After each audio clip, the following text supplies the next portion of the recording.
the first to the last carriage can last for up to 3 hours.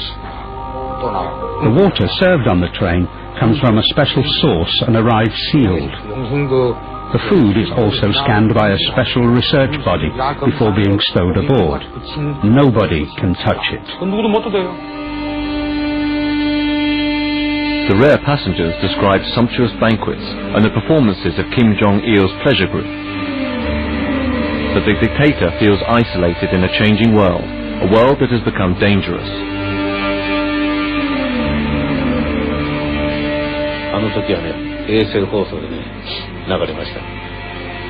We were watching television via satellite, Ceausescu's final moments. We were in his residence on the coast. He was accompanied by 20 or 25 leaders. As he watched, the face of the general turned white. At the end of the show, all the leaders were looking at each other. He was quiet, and then he said, "We really need to think about the future of our country." He was completely white. It was a similar regime. The general must have imagined himself in Ceausescu's place.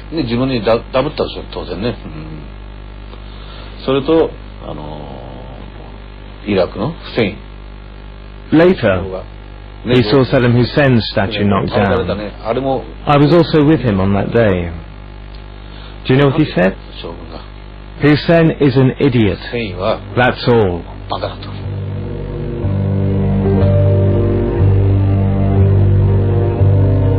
To avoid the same fate, Kim Jong-il tries to eliminate the threats. He considers the first on the list to be Washington. He makes it known that he is ready to negotiate with the USA and envisage a peace treaty which would at last end the Korean War. Since 1953, over 30,000 American soldiers are still stationed at the border of North Korea.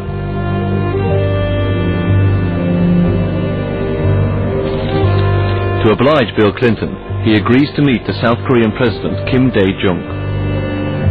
It's the historic summit meeting between the two Koreas of June 2000. There are dreams of reunification.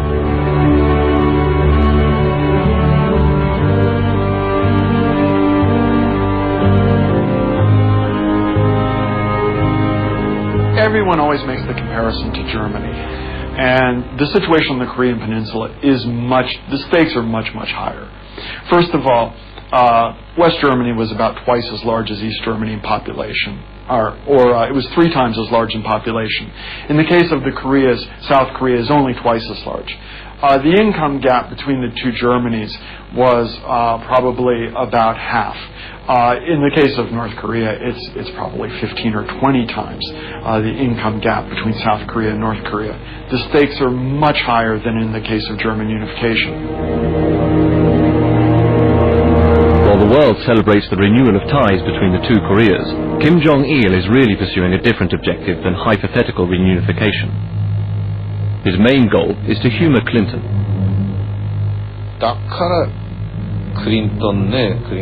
One day he received a letter from Clinton. He was frightened by the United States of America, and he was so happy to receive this letter that he organized 3 days of festivities. Madeleine Albright brought the letter when she came to Pyongyang. He was so happy, he kept repeating, "I received a letter from Clinton. I received a letter from Clinton." He thought that he could maintain the regime by negotiating with the states. That was his sole purpose. He didn't want things to change.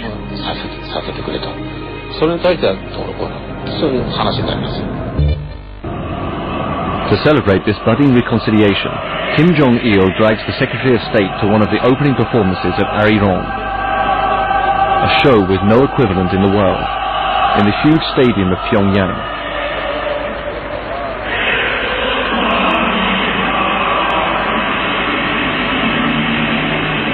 It now takes place every year. 100,000 extras celebrate the regime and the ruling family.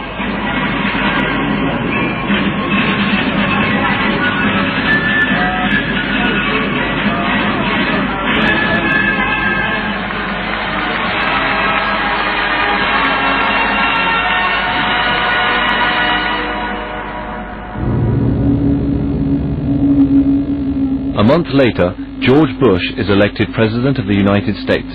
The visit to Pyongyang is cancelled. The new president declares that Iraq, Iran and North Korea form the axis of evil that his administration must destroy.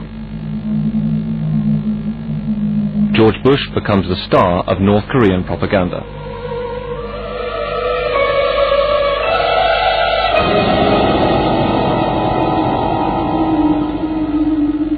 My first visit to North Korea in 2002, I met with Kim Dae-gwan, who was their lead nuclear negotiator, and he asked me three questions. One, why is George W. Bush so different from his father? Two, how do you function as a country when you elect people as president who have nothing in common with their predecessor? And then why don't you understand us better? All very good questions. And so there have been flip-flops in our policy, and they react to that. We never take blame for our own discontinuities, and I think that that has contributed to this whole process. While the state wages war on Iraq, Kim Jong-Il eagerly reinforces his military power. Military service for young Koreans lasts for over 10 years. They have a million-man army.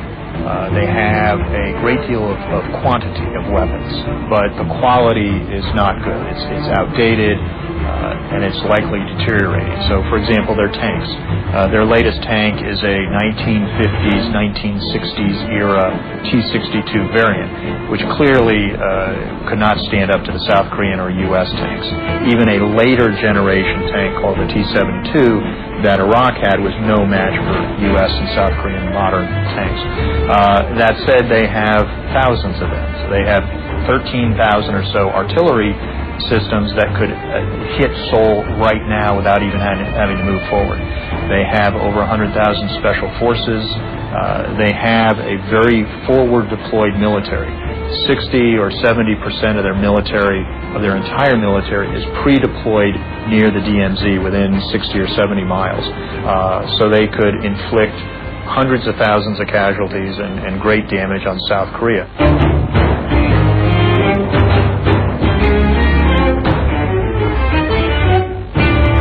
If you look at North Korean per capita GDP, size of economy, land mass, everything, you'll see that North Korean, the closest equivalent of North Korea is Mozambique.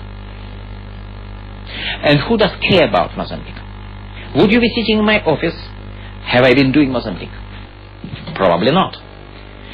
So North Koreans understand that in order to be capable, to have influence, which in the final count, in order to extract aid from the outside world, they have to look dangerous.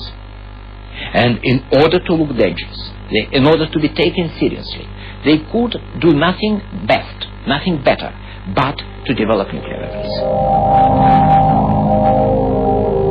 North Korea began thinking about nuclear weapons as early as the 50s.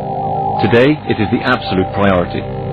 On October the 9th, 2006, the state television broadcaster had trouble controlling her emotions. The people of North Korea have achieved a great scientific development thanks to communism. Our scientists have successfully carried out a nuclear weapon explosion in an underground site on October the 9th. This scientific test brings new technology to our country. There has been no radiation contamination. We know there is a nuclear weapons complex. We have some sense of some of the officials that are involved in it. But the safest answer is that Kim Jong-Il is absolutely in charge of their nuclear weapons program. A good clue on that, for example, is that when the American delegation from the Clinton administration met with him and was interested in getting some information about some of their nuclear and missile programs, they presented him with a number of questions that they'd like answered. And he took the paper and read some of the questions and began answering them himself in great detail, in some technical detail. There's really no question that he is effectively the head of the nuclear program. What they want most of all is full reconciliation with us so that they can be certain that we will not devastate them again as we did during the Korean War. And they also remember that Douglas MacArthur, the general, wanted to drop a necklace of nuclear weapons across the top of the Korean Peninsula. And they also have said to me in my 5 trips, we noticed that you never attack anybody who has nuclear weapons. So that's why we've developed them.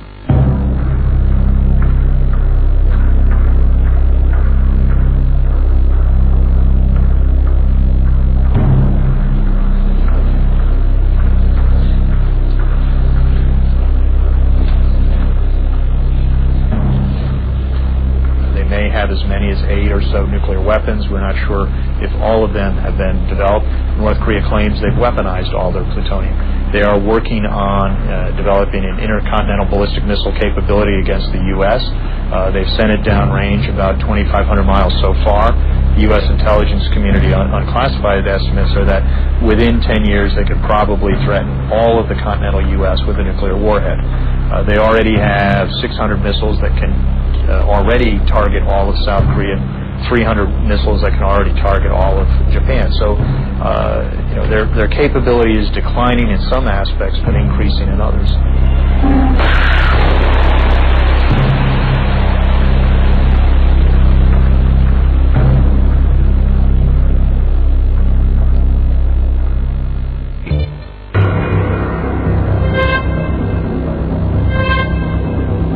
At the end of summer 2008, in the streets of Pyongyang, the clockwork lives of the inhabitants continue flawlessly. The secret is well kept.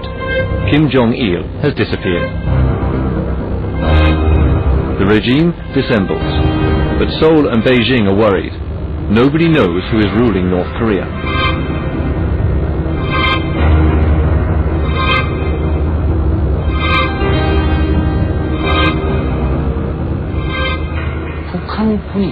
To avoid a military coup, Kim Jong-il prohibits direct contact between the different factions of the army. Everyone must refer to Kim Jong-il, the only one with a global view. With this system, in the case of Kim Jong-il's sudden demise, there can be no coordination between the different military forces. This can lead to serious misunderstandings in the army. Just imagine one general being more ambitious than the others. This could create conflict, and they have weapons of mass destruction. If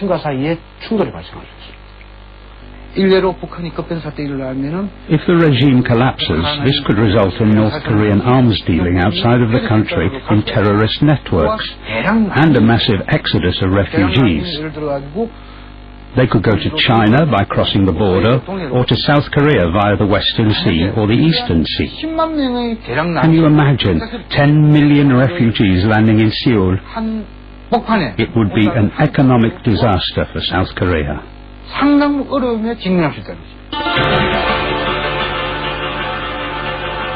French doctors are called to Pyongyang. Upon their return, they describe treating an anonymous patient victim of a stroke. He will survive, but will be diminished.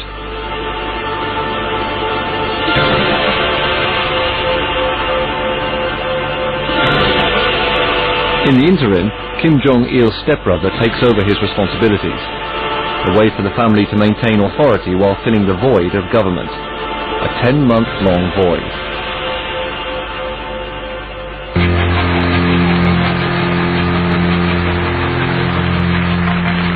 In the spring of 2009, Kim Jong-il makes his comeback before a hysterical National Assembly. He is thin and pale, sometimes absent-looking, but he is alive. But